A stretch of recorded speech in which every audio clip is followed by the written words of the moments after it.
사랑이 뭡니까? 눈물의 씨앗입니다. 그렇게 빨리 나오면 안 되는 거예요. 내가 할 말을 해버리면은 나는 여기 원고대로 못 하잖아.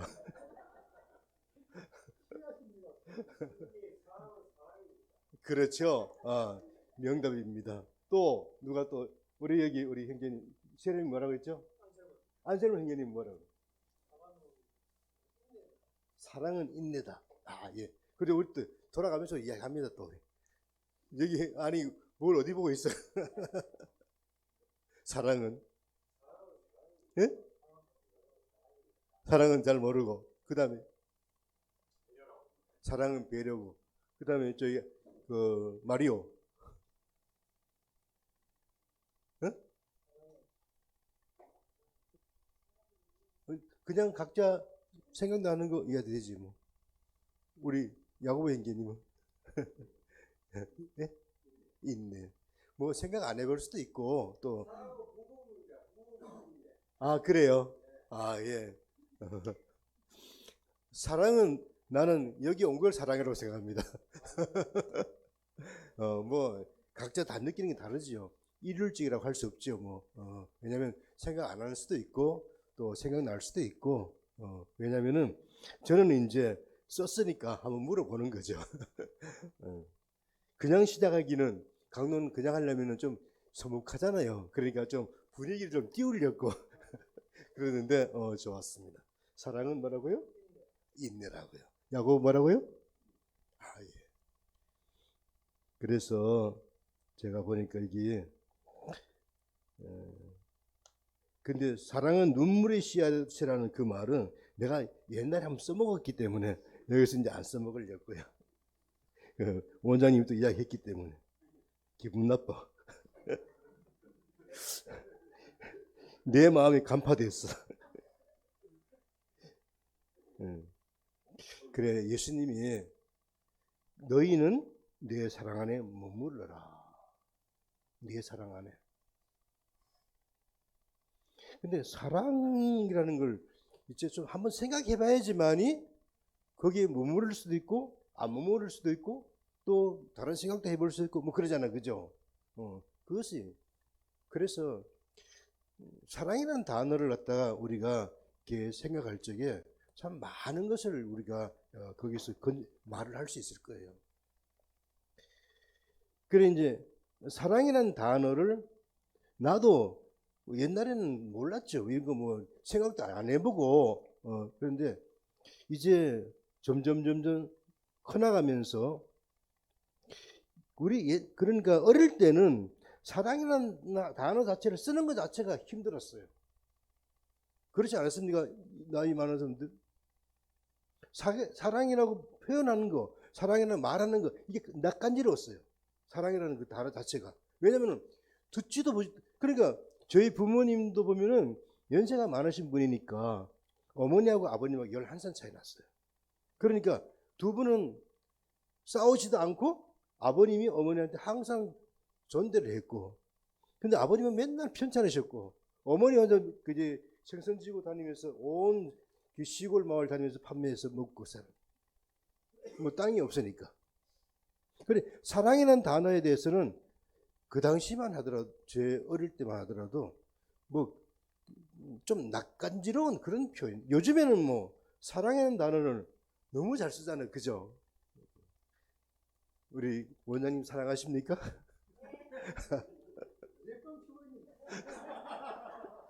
뻥이라는데? 그래서 이 사랑이라는 단어를 이제 제가 이제 수도 생활 하면서 이제 그 사랑이라는 단어를 갖다 이제 생각을 이게 좀 하게 되고 그렇게 한 거예요. 그전에는 그런 게 없었죠. 사랑을 이래 보니까요. 사랑이라는 단어 자체가 완성된 단어더라고요. 사랑은 그러니까 이게 사랑을 해나가는 게 아니라 사랑이 완전히 되어 있는 것에 들어가는 것이라는 그런 생각이 들더라고요. 이게 좀 사람마다 다 다를 수 있죠. 뭐.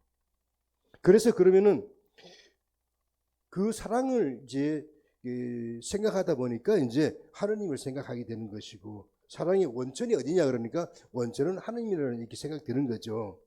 왜냐하면 세상 안에서는 완전한 사람이 없으니까. 그러니까 완전한 사람은 하나님밖에 안 계시니까 사랑이라는 단어가 완전한 것이라 그랬으니까 그러면은 하나님밖에 그리고 완전하시니까 그 하나님을 통해서 이제 그 사랑을 우리가 배워 나간다는 것이 아닌가 이런 생각을 하게 되는 거예요. 그러면 어떻게 하면은 예수님의 사랑 안에 우리가 머물 수 있을까? 예수님이 지금 너희는 내 사랑 안에 머물러 그러는데 예수님은 분명히 당신의 사랑 안에 머무르라 그랬으니까 당신이 완전한 분이라는 걸 이제 말씀하시는 거잖아요. 그죠? 당신이 완전한 분이 아니라면 어떻게 내 사랑 안에 머무르라 그렇게 말할 수 있겠습니까? 당신이 완전하니까 내 사랑 안에 머무르라 그런 말을 하시는 거죠. 그래서 예수님은 아버지의 계명을 지켜 아버지의 사랑 안에 머무르는 것처럼 우리도 예수님의 계명을 지키면 예수님의 사랑 안에 머무르게 될 것이다 라고 말씀하신 거죠. 그러니까 아버지의 계명을 지킬 때 아버지의 사랑 안에 머물 수 있다는 거예요. 그럼 아버지의 계명이 뭐예요? 아버지의 계명은 10계명 중에 나와요. 10계명. 10가지 계명 중에 그걸 이야기하는 거죠. 그래서 아버지의 계명은요. 이게 이제 우리가 이제 성경의 말씀이 나오는 건데 탈출기에 보시면 탈출기에 시나이산 있잖아요. 시나이산에 모세가 백성들을 이끌고 광야 생활하다가 이제 시나이산에 올라 지금 말하면 시나이 반도예요. 시나이 반도인데 거기에 이제 호렙산이라고도 해요. 호렙산이라고 하는데 그 호렙산이라는 것은 어떤 태백산맥 같은 그런 긴 것이고 시나이산은 그 태백산맥 중에 하나의 산이에요. 그리고 지리산이면 지리산이 하나예요. 근데 그 시나이산에서 이제 하나님께서 모세를 갖다가 이제 바라보면서 그에게 이제 백성을 이렇게 어떻게 이끌고 가신가 백성과 계약을 맺는 거예요. 그러니까 탈출기에서 보는 하느님은요 뭐냐면은 이스라엘 백성들을 이제 에집트에서 탈출시켜서 거기서 이제 계속 살면서 하느님이 어떤 분이신가를 갖다가 알게 되는 거예요. 그러면은 하느님이 어떤 분이신가? 여러분 광야는 어떤 것이죠? 광야는 풀도 안 나고 그 다음에 또 물도 없고 그러니까 곡식도 잘 재배할 수도 없고 그런 참 막막한 곳이잖아요. 그래서 우리가 보면은 어떤 사람이 인정물이 없고 또 뭐 건들건들하고 보면 저는 또 광야 같은 존재다 그래. 사막, 메마른 사막. 그러니까 그 안에 어떤 푸근함도 없고 그다음에 물도 없고 아무것도 생명이 살아날 수 없는 그런 거죠. 그런데 이제 하느님께서는 모세와의 관계를 통해 가지고 이 이스라엘 백성들에게 내가 누구인지를 알려주는 거예요. 내가 누구인지를 알려주는 것이 바로 광야의 삶이에요. 광야의 체험을 통해서 비로소 이스라엘 백성들은 하느님을 알게 되는 거예요. 하느님이 어떤 분이라고?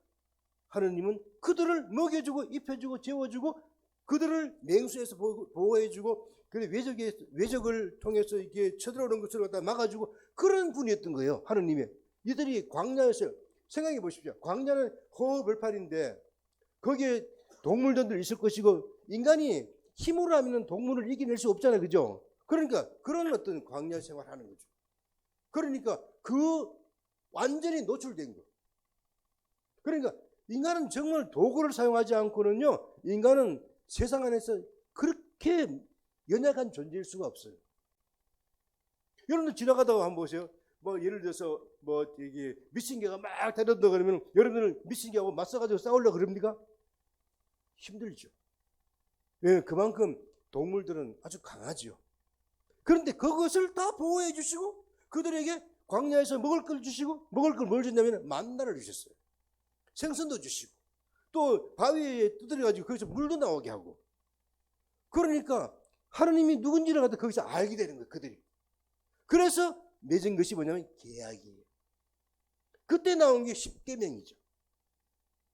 그 계약을 통해서 너희들의 계약을 지키면은 너희는 나의 아들, 딸이 될 것이고 나는 너희 하느님이 될 것이다. 그걸 이야기해 준 거예요. 거기서.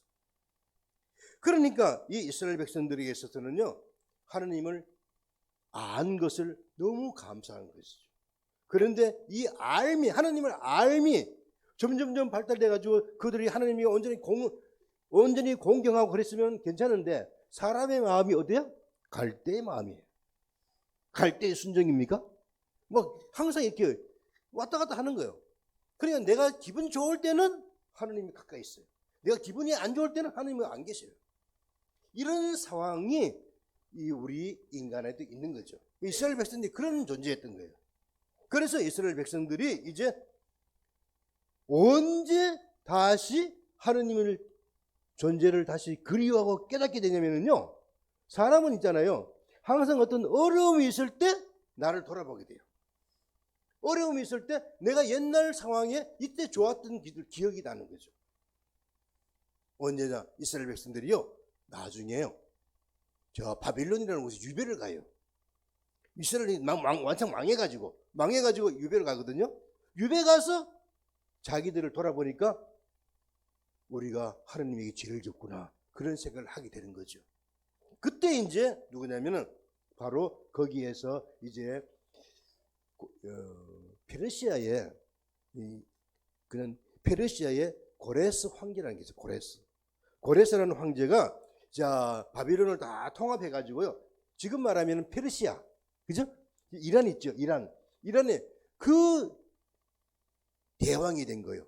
대왕이 되면서 옛날에는 사람들 다 끌고 와가지고 그 바빌론에다 다 묶어가지고 이제 유배를 거기서 이제 인질로 삼아서 했지만은 이 고레스 대왕은 어떠냐면은 너희 나라에 다 돌아가도 좋다. 다 돌아가라. 그게 뭐냐면 고레스 칙령이라는 거예요. 538년에 일어났거든요. 기원전. 그 아주 유명한 사건이에요. 그러니까 이스라엘 백성들이 돌아왔어요. 돌아와가지고 제일 먼저 한 것이 뭐냐면요. 성전을 다시 짓게 되는 거예요. 예루살렘 성전을. 예루살렘 성전 누가 짓죠? 처음에? 솔로몬이 짓죠. 그죠? 솔로몬이 짓단 말이에요. 아, 잘했어. 솔로몬이 짓거든요. 두 번째 이제 와서 보니까 이제 우리가 이제 유배를 가서 다 파괴돼가 유배 갔거든요. 돌아오니까 아무것도 안 남은 거예요. 안 남으니까 그들이 가장 먼저 한 것이 뭐냐면 성전을 다시 짓는 거였어요. 그게 제2성전기라는 거예요. 그래 다시 모여가지고 짓는데 그때 누가 나오냐면 에즈라라는 사람이야.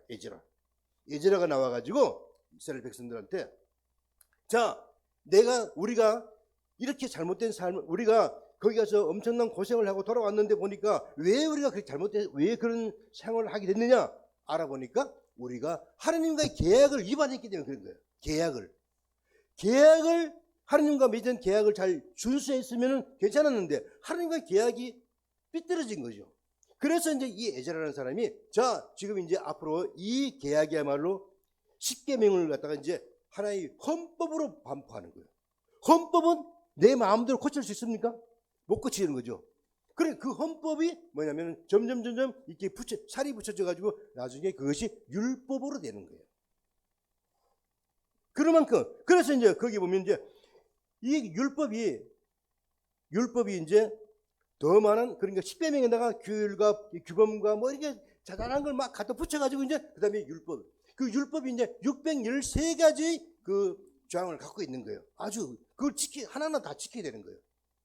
아주 복잡하죠. 그래서 이제 너무 복잡하니까 우리가 마태복음 22장 36절에 보면은요. 율법학자는 밥만 먹으면 율법 공부하는 사람이에요. 지금도 이스라엘 보면은 거기에 보면은 율법을 공부한다고 뭐 끄떡끄떡 하면서요. 군대도 안 가고 아무것도 안 하고 그것만 하는 사람이 있어요. 잠만 조금 자고 계속 끄떡거리면서 계속 그 율법 공부하는 거예요. 그 사람이 이제 그 사람 중에서 한 사람이 뭐라고 했냐면은 예수님에게 그러면 그 사람은 율법에 대해서 박사겠죠. 그죠? 한 가지를 갖다가 20년, 30년 계속 해봤어요. 예를 들어서 이게 성경을 같은 구절을 갖다가 20번, 30번, 100번, 1000번, 10,000번 계속 읽으면은 그 내한테 완전히 익혀지겠죠. 그죠? 그런 사람들이에요. 율법학자가. 근데 그 율법학자가 이제 뭐라고 그러냐면은 예수님, 율법 중에서 가장 큰 계명이 뭡니까? 물어보는 거예요. 생각해 보십시오. 헌법학자가 내한테 와가지고 예수님한테 내가 예수님을 생각합시다. 예수님한테 와가지고 예수님은 어떠냐면은 율법을 정식으로 배운 사람이 아니에요. 아주 나자렛이라는 아주 시골 떡이에요. 그들이 볼 때는. 그러니까 아무것도 아닌 별 볼일 없는 사람한테 와가지고 선생님 율법에 관해서 가장 큰 계명이 뭡니까? 물어보는 거예요. 박사가. 왜? 그만큼 율법이 자기들이 이해가 안 되는 거예요. 율법학자도 이해 안 되는 걸 갖다가 백성들한테 다 그걸 지키라고 하니까 백성들이 얼마나 힘들겠어요. 그래서 예수님이 뭐라 했냐면요, 신명기 6장 4절에서 5절을 갖다 인용해가지고 이야기를 합니다. 왜냐면은요, 내 마음을 다하고 내 목숨을 다하고 내 정신을 다하여 주 너희 하나님을 사랑해야 한다. 그것이 첫째 가는 계명이다. 둘째 가는 계명은 뭐라고? 이웃을 내 몸같이 사랑해라. 이것이 둘째 가는 계명이다. 그러니까 율법을 전체를 613가지를 다 요약한 것이 하나님을 사랑하고 이웃을 사랑하는 것이다. 그게 요약된다는 걸 이야기하는 거죠. 이렇게 온 율법과 예언서의 정신이 바로 이 두 규절에 달려있다 하는 것을 말씀하시는 거예요. 예수님이 가르쳐 주시는 거예요. 자, 그래서 복음에서 예수님께서 제자들에게 당신의 계명을 지키라고 이렇게 하셨다는 거죠. 그 계명이 바로 뭡니까? 하나님을 사랑하고 이웃을 사랑하는 두 계명으로 된다고 그랬잖아요. 그죠? 그 두 가지를 지키라고 그렇게 말씀하시는 거죠. 그러니까 예수님의 계명은요, 하나님으로 받은 계명이에요. 하나님과 함께 살았던 계명이에요. 하나님께서 행하셨던 그 계명이에요. 하나님이 세상 사람들 보면서 사랑하셨고 당신도 사랑하고 그렇게 하실 거 아니에요. 그죠? 그 계명을 갖다 이야기하는 거죠. 그러니까 예수님의 계명이 따로 있고 하나님의 계명이 따로 있는 게 아닌 거죠.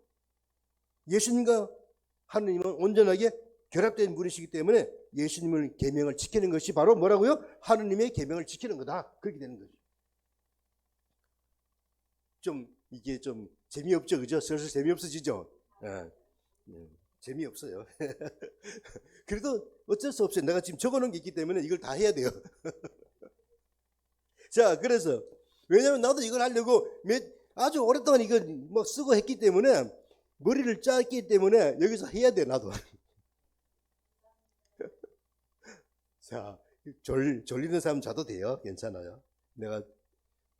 그래서 이제 우리는요, 예수님은 아버지의 계명을 지켜 아버지의 사랑 안에 머무르는 것처럼 우리도 예수님의 계명을 지키면 예수님의 사랑 안에 머무르게 될 것이다. 그 말을 하는 거죠. 그래서 말씀의 의미를 올바로 이해할 수 있게 되는 거죠. 그러면 예수님은요, 하나님의 계명을 어떻게 지켰는가? 예수님이 하나님의 계명을 지켰기 때문에 그 사랑 안에 머무른다 그렇게 말씀하셨잖아요. 그죠? 그러면 예수님은 하나님의 계명을 어떻게 지켰을까? 어떻게 계명을 지켰을까? 예, 사랑이죠. 그죠? 그런데 실제로 어떤 행동이 있어요.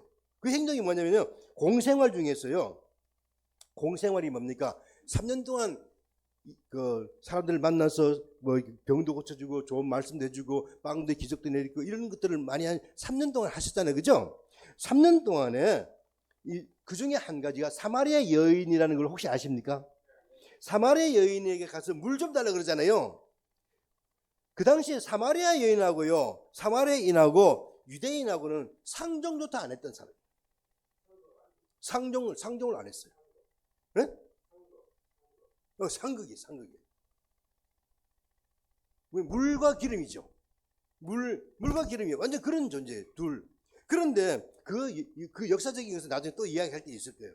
근데 거기서 보면은요, 뭐라고 그러냐면은 내 양식은 나를 보내신 분의 뜻을 실천하는 것이다. 제자들이 빵 사러 갔다가 와가지고 예수님께서 물 좀 잡수셨습니까? 물어보니까 하신 말씀이 내 양식은 나를 보내신 분의 뜻을 실현하는 것이고 그분의 일을 완수하는 것이다. 그렇게 말합니다. 그리고 나서요, 히브리서에서 뭐라냐면 저는 당신 뜻을 이루러 왔습니다. 이렇게 예수님은요, 하느님께서 사랑하신 세상을 당신도 사랑하심으로써 하느님의 계명을 지킨 것이죠. 이에 대한 완성이 뭐냐? 이에 대한 완성이 뭐죠? 예수님의 사랑이 완성된 것이 어디서 완성됐습니까? 예? 십자가에서 완성된 거죠. 그죠? 예. 그래서 예수님이 바로 십자가에서 완성되었고 우리도 예수님께서 세상에 대한 사랑의 행위로 십자가를 마다하지 않음으로써 예수님의 계명을 지키는 거죠. 그래, 십자가를 거부하게 되면은 거기에서 오는 은총을 받지 못한다는 것이죠. 그렇다면 한번 생각해 봅시다. 그렇다면 우리는 그 십자가를 어디에서 찾을 수 있을까? 어떻게 그 십자가를 다룰 수 있을까? 우리는 그 십자가를 어디서 다룰 수 있을까? 그것도 좋아요. 그것도 좋아. 우리 세례명이 뭐라고요? 안셀모? 안토니오. 역시 안토니오. 또 물어봅시다. 또 우리 이제 원장님 물어봐요. 이럴 때 말 잘해야지. 자, 우리가 이제 십자가 있잖아. 예수님의 십자가를 통해서 당신의 사랑을 보여주고 완성시켰잖아요. 그죠? 그럼 우리의 십자가는 어디에서 찾을 수 있을까? 어떤 것이 우리 십자가가 될 수 있을까? 예. 안토니오 좋아요. 빵을 많이 파는. 예. 그죠? 그 여기서 보면은 제가 이제 그걸 말씀드리고 싶은 것이 뭐냐면은, 자, 우리는 자신의 십자가를 그러니까 찾기 위해서 자신의 십자가를 뭐 어떤 사람은 얘를 팔 벌리면서 기도한다든지 아니면은 막 고신 걷기를 한다든지 아니면은 뭐 그 프란치스 성인이 그랬잖아요. 가시밭에 뒹군다든지 뭐 이렇게 했잖아요. 그죠? 그리고 어떤 사람은 또 맨날 며칠을 갖다 먹지 않는다든지 이런 것이 있잖아요. 그죠? 제가 말씀드린 건 뭐냐면은 그런 고행과 걷기를 하지 않아도 된다. 뭐냐면요, 인간은 살아가는 동안 내내 고통이야. 살아가는 동안 내내 괴로움이야. 살아가는 내내 슬픔이요. 그런데 이렇게 이것이 가득한데 뭐 또 구태 또 십자가를 또 내가 지겠다고. 내가 지금 현재 지고 가는 그 십자가도 무거워 죽겠는데 그 십자가도 지금 내가 짊어지고 가다가 쓰러지기 직전인데 뭔 또 십자가를 또 지라는 거예요. 그게 아니라는 거죠. 그래서 인간은 다른 십자가를 찾는 것이 아니라 지금 내가 지고 있는 십자가만으로도 예수님의 계명을 지키기에 충분하다. 그런데 그 예수님의 십자가를 내가 지고 충분하다는 것은 내가 그 안에 내 고통으로 낳는 것이 아니라 그 고통을 이기기 위해서 내가 노력해야 된다는 거죠. 지난번에 말씀드렸죠. 지난번에 우리가 고통을 이기는 방법을 뭐라고 했죠? 고통은 사라지지 않는다고 그랬잖아요. 그죠? 우리에게 주는 슬픔도 괴로움도 이 세상 떠날 순간까지 사라지기가 어렵다. 그러면 어떻게 한다고요? 주님에게 주님 이 고통을 이겨낼 수 있는 힘을 달라고 그래요. 그러면 주님께서는 나에게 고통을 이겨낼 수 있는 슬픔을 이겨낼 수 있는 그걸 주신다는 거예요. 제가 어느 분에게 참 너무 힘든 사람이 한 분 있었어요. 그분이 내한테 전화를 해서 어떻게 하면 살 수 있을까에 대해서 이야기하는 중에 이런 말이 나온 거예요. 그런데 그분은 있잖아요. 끊임없이 기도하신 분이에요. 기도하신 분이었기 때문에 어떻게 하면 나와 연결된 거예요. 나와 연결됐으니까 내가 그러면 죽어라 그렇게 하겠습니까? 그분에게 어떻게 했으면 살 수 있는 방법을 함께 논의해보겠죠. 그러면 그 사람이 내가 신부님이 말씀하시니까 그거를 10분의 1이라도 100분의 1이라도 살고자 노력하지 않겠어요? 거기서 힘이 나는 거예요. 그런 삶이라는 거죠, 우리가. 그러니까 구태여 내가 또 다른 고통을 만들고 또 다른 슬픔을 만들고 또 다른 괴로움을 만들 필요가 없다는 거예요. 어떻게 하면 이 괴로움과 고통을 이겨내기 위해서 기도하는 거죠. 성령이시여 나를 도와주십시오. 내가 이 고통을 어떻게 이겨낼 수 있을까? 내가 이 슬픔을 어떻게 이겨낼 수 있을까? 청하는 거죠. 주님께서 말씀하셨잖아요. 청해라. 주님께 들어주신다 그랬잖아요. 진정하게 청하는 거죠. 마음을 다해서 힘을 다해서 청하는 거죠. 지금 내가 지고 있는 십자가만으로도 예수님의 계명을 지키기에 충분하다. 그러니 우리는 나를 먼저 사랑하고 또 나의 사랑을 이웃과 나눌 때 그 사람은 예수님의 계명을 지키는 거예요. 언제? 보십시오. 마태복음 25장 35절에 나옵니다.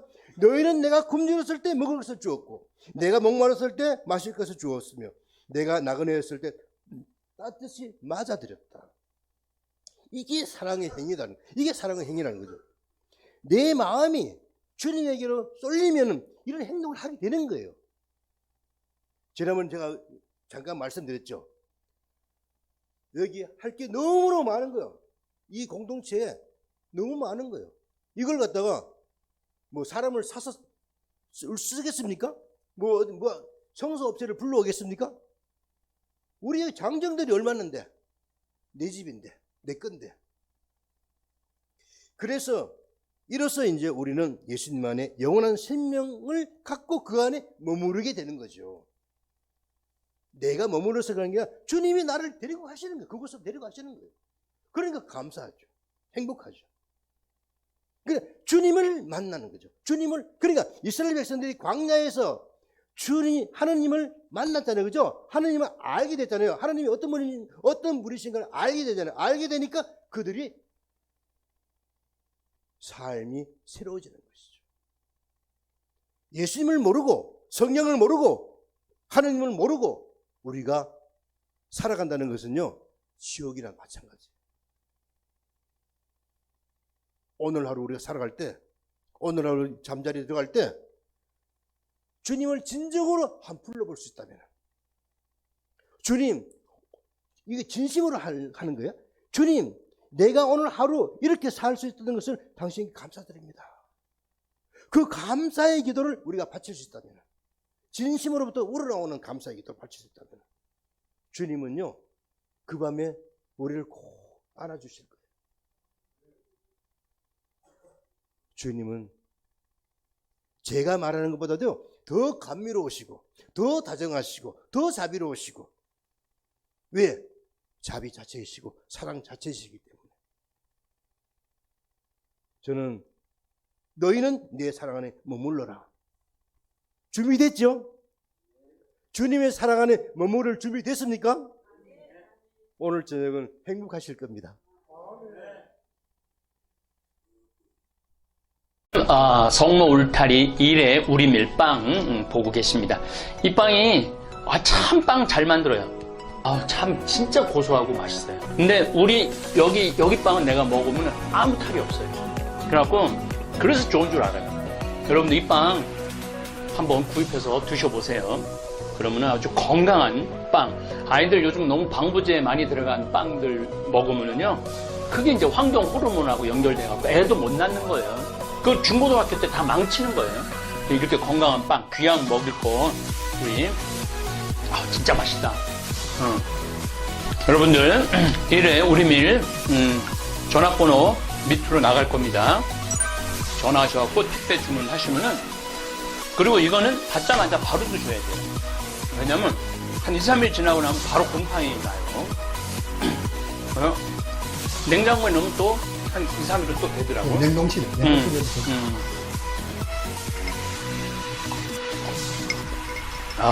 진짜 맛있네. 여러분들, 양산 성모 울타리 1회 우리밀 하느님께서 마련해 주신다, 그런 뜻이죠? 예.